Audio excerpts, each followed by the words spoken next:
Welcome back, students. So now we are on the concept number 10 of mixture and allocation, in which we will be doing problems based on profit loss, interest, incomes, partnership, expenditure, savings. तो उनको allegation से कैसे solve कर सकते हैं? Very interesting thing. और allegation से it becomes so easy that you are able to solve the sum in maybe 5-10 seconds. Let's see how we can do that. A man bought a buffalo and a cow for rupees 2,600. He sold buffalo at 25% and cow at a profit of 20%. In this way, he got total profit of 23 1 by 13. Find CP of cow now. So now they're talking about a buffalo and a cow. Let us say he bought buffalo for X and cow for Y. But total X plus Y is given as 2,600. Buffalo he bought at 25% profit, so I will write plus 25%. Cow he bought at a profit of 20%, and together when he's doing it, the overall profit he got was 23 1 by 3. So 230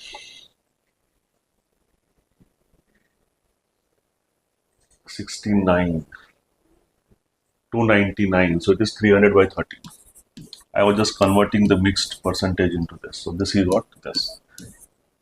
Now I have to find Y, CP of cow. So we'll apply allegation. So this quantity will be more than this. So 300 upon 13 minus 20. So this will be more than this. So 25 minus 300 upon 13. So this will be 260. 260 minus 300 that 40 upon 13. इसका ratio जो है, और इसका हो जाएगा 252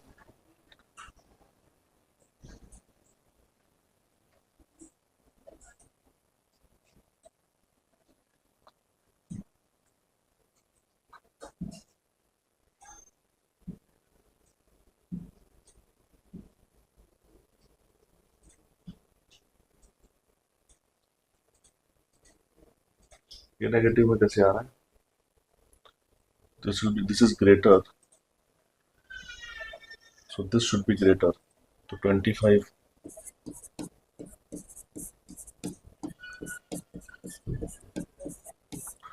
325 है ना ये, तो 325 minus 300 25 by 13. Sorry, I got stuck. So the ratio here is 8:5. Correct? So जो इनके प्रॉफिट्स का जो डिफरेंस है एवरेज के साथ वो 8:5 है. That should be same as the ratio of the cost price है. तो ratio of cost price x upon y इज 8/5. x प्लस y की रेशियो की टोटल कितनी है? 13. क्वांटिटी में कितनी है? 2600.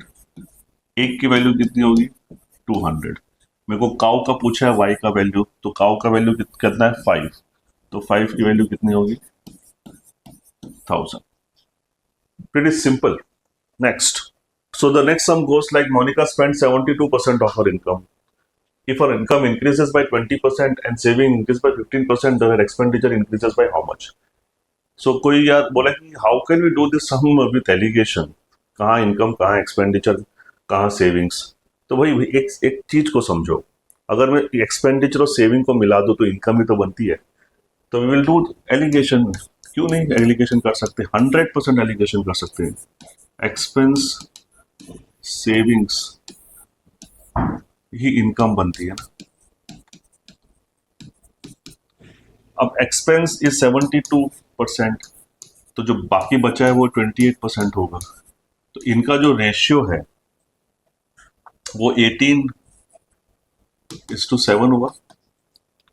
अब income is increased by 20%, saving is increased by 15%. तो ये एक्सपेंस कितना इंक्रीज होगा वो मेरे को x निकालना है.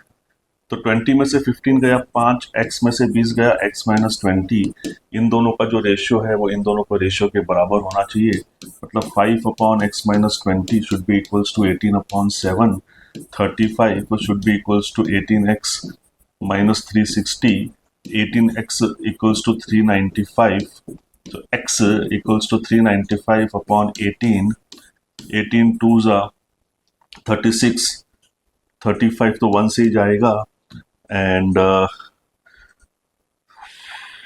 21.8, सो 35 होगा ना, 18 चला गया तो 17 बच गया, तो 17 बचेगा तो 21.170 कर लूंगा, तो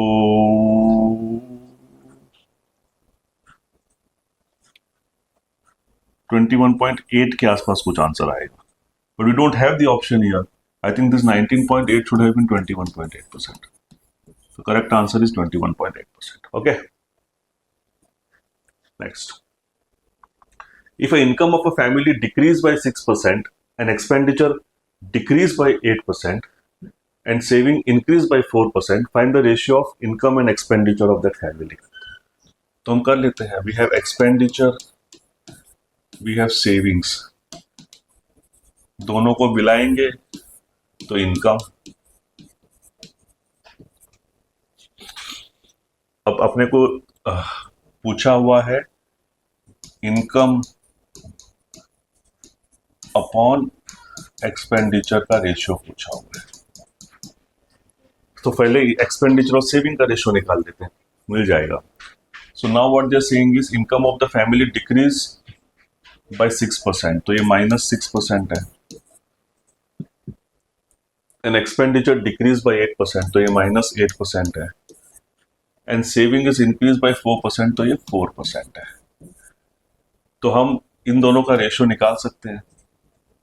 4 minus -6 is 10, -6 minus -8 is 2, तो इनका जो रेशियो है वो 5:1 होगा. इसका एक्सपेंडिचर एंड सेविंग्स, तो expense upon savings ratio is 5:1. अगर 5 एक्सपेंस है, सेविंग 1 है, तो इनकम कितना होगा 6. तो इनकम अपॉन एक्सपेंडिचर का रेशियो कितना होगा, इनकम इज 6, एक्सपेंडिचर इज 5, 6/5. हुआ कि नहीं आसान काम. So with lot of efforts I brought these videos to you. Please watch my mixtures and alligation videos. If you have any problems, please get in touch with me on my WhatsApp number, and please do not forget to subscribe my channel. Thank you so much.